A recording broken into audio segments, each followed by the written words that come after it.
नमस्कार दोस्तों।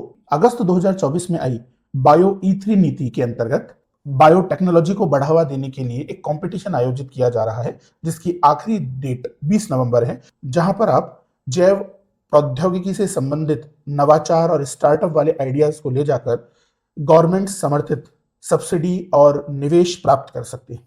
तो चलिए दोस्तों, जानते हैं क्या है ये बायो ई3 नीति और क्यों भारत सरकार इस पर इतना फोकस कर रही है। बायो ई3 यानी कि biotechnology for economy, environment and employment. यह जो बायो ई3 नीति है, वैश्विक जैव प्रौद्योगिकी के क्षेत्र में भारत को अग्रणी बनाने की एक महत्वपूर्ण और व्यापक पहल है। यह मजबूत नीति बुनियादी ढांचे और नवाचार संचालित जैव विनिर्माण के माध्यम से स्थिरता, आर्थिक विकास और रोजगार प्रदान करेगी। दोस्तों, ये जो बायो ई3 नीति है, इसके साथ 3 योजनाओं को मिलाकर विज्ञान धारा योजना बनाई गई है, जिसे 2025-26 में पूरा किया जाएगा। बायो ई3 नीति का जो लक्ष्य है, वह 2030 तक परिवर्तनकारी नवाचार, हरित विकास और रोजगार का सृजन करना है।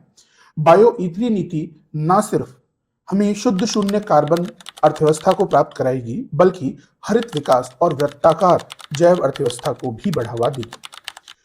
2030 तक $300 बिलियन की जैव अर्थव्यवस्था का लक्ष्य रखती है बायो ई3 नीति। बायो ई3 नीति को हमारे विज्ञान एवं प्रौद्योगिकी मंत्रालय के जैव प्रौद्योगिकी विभाग द्वारा प्रारंभ किया गया है और यह बायो ई3 नीति 6 मुख्य विषयों पर कार्य करती है, जैसे कि जैव आधारित रसायन और एंजाइम।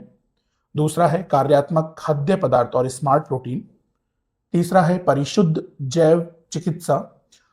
चौथा मुख्य विषय है जलवायु अनुकूलित कृषि। 5वें विषय में कार्बन अवशोषण और उसके उपयोग की बात की जा रही है और छठा महत्वपूर्ण विषय है भविष्य परक समुद्री और अंतरिक्ष अनुसंधान। जैव ई3 नीति के अंतर्गत कृत्रिम बुद्धिमत्ता को भी साथ लेकर बायोटेक्नोलॉजी को बढ़ावा दिया जा रहा है।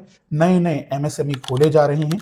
बड़े संस्थानों के बीच में सहयोग और समन्वय को बढ़ावा देते हुए अनुसंधान विकास पर ध्यान दिया जा रहा है, जिससे एक उद्यमशील रोजगार परक पारिस्थितिकी का निर्माण होगा। इस बायो ई3 नीति के अंतर्गत जैव विनिर्माण केंद्रों की स्थापना की जा रही है और ये केंद्र मुख्य रूप से टियर 2 और टियर 3 शहरों के अंदर रोजगार का सृजन भी कर रहे हैं।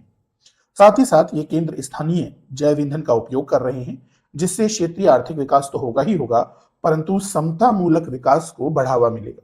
तो दोस्तों, इसी प्रकार के एजुकेशनल वीडियोस को देखकर अपनी नॉलेज और एग्जाम में स्कोर बढ़ाने के लिए please like, share and subscribe the channel.